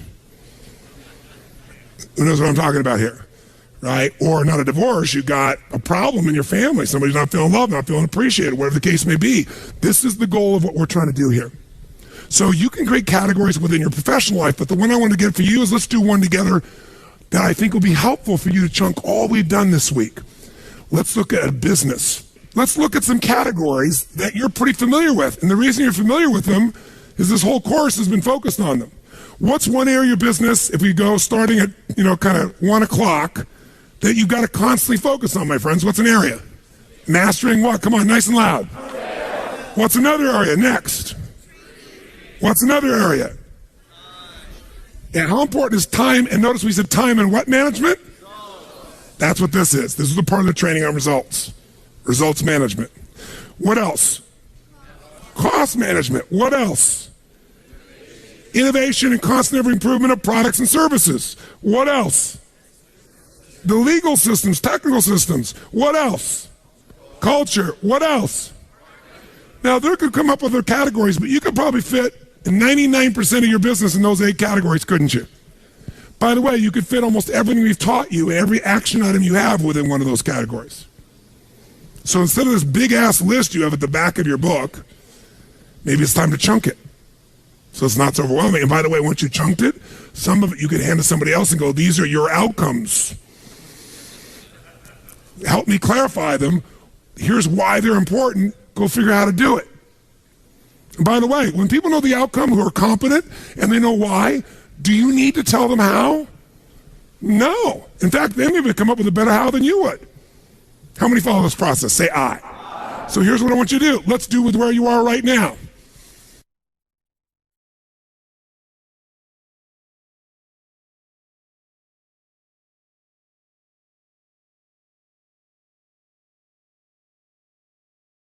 Every business I own, how am I able to walk in and have 12 companies? I've got companies that are doing $150 million in business, with 1,200 employees. I've got businesses that are brand new startup oriented businesses. I got businesses in the hospitality side, meaning a hotel. I've got businesses in nutraceuticals. I've got practice management companies for doctors. I got this educational business that I'm a part of. They're all radically different businesses, but guess what? When someone's going to talk to me about it, I can take everything they're saying and put it in one of these 12 drawers. So every business has it. So here's Namali.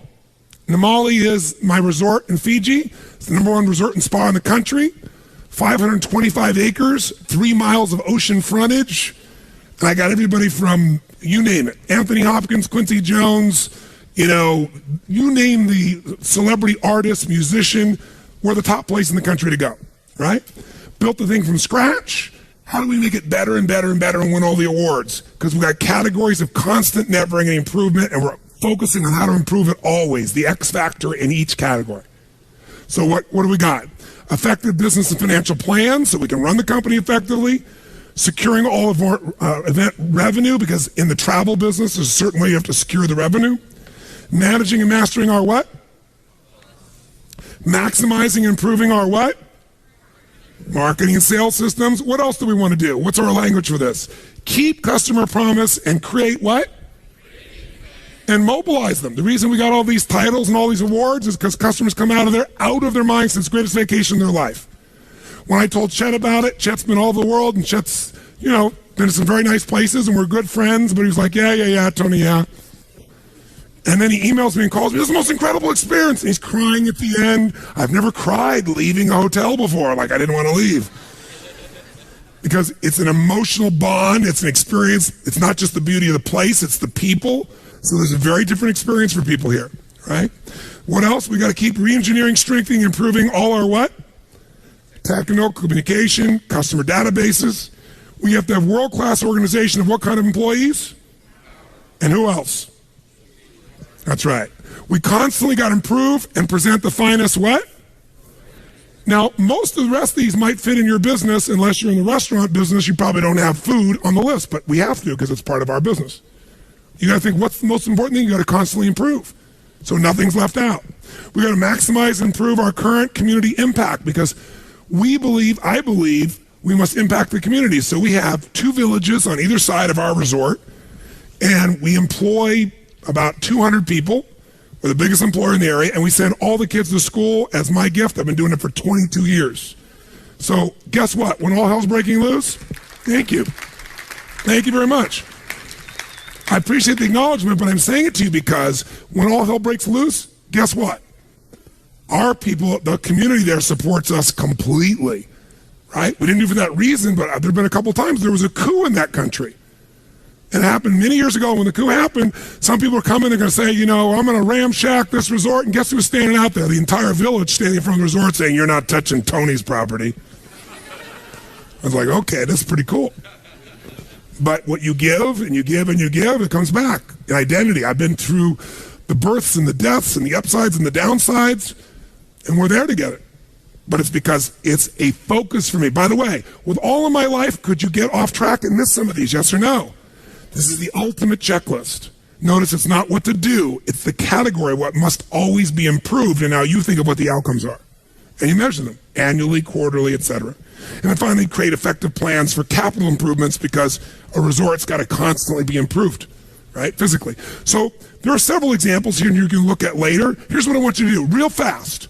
You can use the 8 we just wrote down in the wheel, or you can create something else, but I'm going to literally give you, I want you to do this quick, what are the 6, 8, 10, 12 categories that cover your whole business?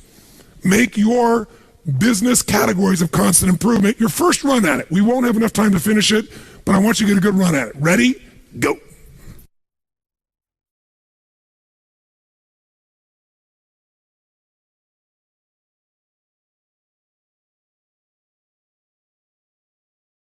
How many got a decent outline already of the categories of your business? Let me see your hands.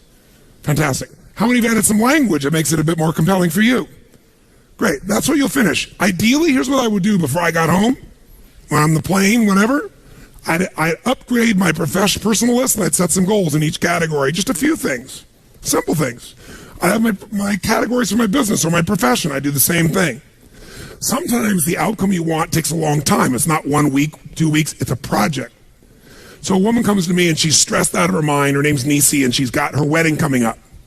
Now, have you ever seen a bride who doesn't have a wedding planner, or even one that does? They're very often very stressed. So she comes to me and goes, I'm so stressed out about my wedding, and the reason is, I'm doing all these things and really want to conserve the money, so I've got a wedding planner, but I can't use them in a limited way. I said, I understand. She goes, but also it's my husband-to-be's 50th birthday coming up, and I want to do a surprise birthday party. So while she's trying to plan her wedding, she's also trying to plan a surprise 50th birthday party. Now, how many action items do you think could show up when you start making a to-do list on those two things? In the middle of all your life, and she wants it to be absolutely what? And by the way, perfect will make you really stressed out on top of it. And all the language she's using, I'm so stressed out, I'm freaked out, I'm stressed out, I'm freaked out, I don't know what to do, I don't know what to do. Keep saying that over and over again. I said, first, let's watch the language. Not the F word, I'm happy with that. I just mean the words that you use are putting you in a lousy state. If it puts you in a good state, I'm fine with it. Some people use words that other people will be upset about, they excite you. Let's take a look at this. Let's First step to getting a plan is called capture. Take all the stuff in your head and write it down. It's really like making a to-do list. That's still the first step. Get it all out of your head and keep it in one place, not 20 places. Like many of you have written on notepads over here and a book over there and a thing over there, and you're going to try and figure out where the hell to find this shit later on. Okay? You need one place, whether it's in your iPhone or whether it's on your computer or whether it's going to be, on a paper version of something, one place, right? A planner or something. But in her case, here's what we did. We created a capture list.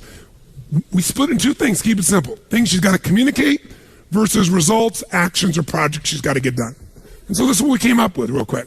She's got to call KP to put out signs. She's got to call and confirm a band. This is what she starts telling me. I start writing it down. I need to take care of the parking situation. I got to rent 2 vans. I got to have a Friday breakfast. I got to have a Saturday breakfast. I got to have a Saturday lunch for everybody. I got to order the direction signs. I got to order the meat trays and pick up at Sam's. I got to pick up the donuts on Friday and Saturday. Oh my God, I got the plates and the silverware and the cake tables I also got to get. Oh, I got to get the caterer for Saturday and Sunday. Oh my God, I got to call and get an MC for Gary's party on Friday night. Oh yeah, and I got to order the mic and the podium for the party in the hotel. How many are starting to feel stressed already for her? And by the way, it kept on going and going and going. And so by the time you're done with your capture list, it'll be like taking this 5 days and turn to the back of your book and reading that long list. You go, no, I hate Tony Robbins. I hate Chet. I hate them all. So much here. I'm going home to all this other work. Unless you chunk it, right? Unless you're clear. So what we do is begin to chunk it. And when you have a project, it's not just this week, something that's long lasting. You got to come up with an ultimate what? What's your ultimate what? Come on, guys, your ultimate what? That's right. What's the ultimate outcome? What's the ultimate result? And so we came up with it with her. We said, what are you really after? Stop telling me all the things you got to do for your wedding. Tell me what you want. We get so caught up in the doing, we forget what we want. Same thing with your business. So caught up in the doing your business, forget what you got in business for. So she says, well, we finally I want to create the wedding of a lifetime. That's an incredible experience for Gary and for me and totally fun for all of our guests. That's different than I got to put on a wedding and a party perfectly. What do I want to do? Create a wedding of the lifetime that's an incredible experience for Gary and me and fun for our guests. Why? Second question, why? She says, it'll be a remarkable beginning for an awesome marriage. I want to express my love to Gary in ways he'll never forget in both the wedding and in the party. I want my family and friends to have so much fun. Now she remembers why she's picking up those signs or getting someone else to. Now we say, let's not write all the to-dos. This is a big project. Tell me just the key results. The big results that have to happen for you to have the most incredible wedding possible. She said, well, I've got to handle enough events in advance that I'm assured the weekend will be a success, and that'll make me relax during the wedding and even coming up to it. If I can handle enough of the most important events in advance. What else? I got to have a pleasurable Friday and Saturday evening enjoying my guests while the details are being taken care of by other people. She got that. Now that she knew her outcome, she knew how to get there. What else? I need to set up a fun day of shopping with Kim and Kay, her best friends, so we can spend time with them while we're shopping for the wedding things. So instead of feeling I'm stressed and not spending time with my girlfriends during the wedding because I have so much, Let's have them take shopping with me. Let's do it together. And what else? I need to create a fabulous surprise 50th birthday party for Gary on Friday night during the rehearsal. Each one of these will become an RPM block of its own. How many follow that? By the way, once you do a few people's experiences like this, you'll start to see there's a pathway, a pattern that's the same for most weddings. Effective weddings, happy weddings.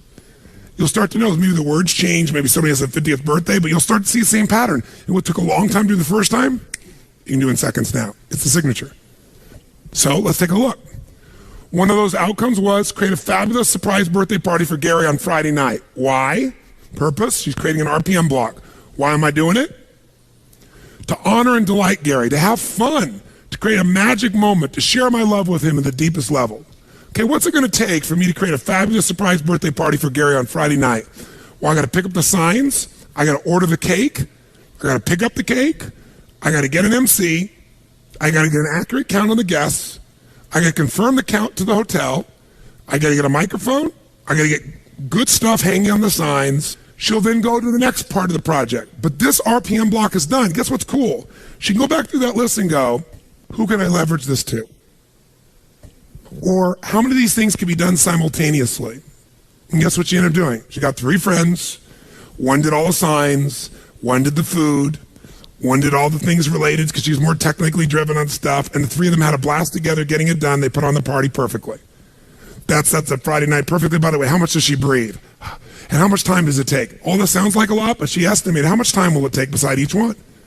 And she goes, that's actually only 10 minutes. It looks like so much, but when you add up the total time, it's 3 hours. And I got 3 weeks. How many follow what happens here? In our head, we make it so much what? Bigger. And by the way, time will fill, activity will fill whatever time you give it. So when she locked it down, it's like, okay, that's handled. What's the next block? And all of a sudden, guess what her wedding became? 6 RPM blocks. 6 outcomes. 3 friends helping her. Everything went perfect. She was out of her mind. And most importantly, she felt totally in control of her life the whole time. That's a project. Now, you might leave here and do a project called your RPM for, let's say, one section, marketing. One section, sales. So you say, what's my marketing outcome? You'd be very specific about the outcome. Why are we going to do this? And then, what are the action items? You know, I'm going to go look at the core story website, Empire's website, and I'm going to read it all. Second, I'm going to brainstorm out what I think the story should be or the core elements. Third, I'm going to do the research here. Fourth, or I'm going to hire Empire. I'm going to bring in chat to come in or the group to come in and train our salespeople on it. Whatever you're going to do, that's the part of it. What else am I going to do in marketing? I am going to go take a look at our advertising and take the 17 items checklist of top advertising and make sure that's what we're doing. What else? And you make your list. How many follow this? By the way, it'll take initially some time, but when it's done, you'll have a master plan for transforming your whole business.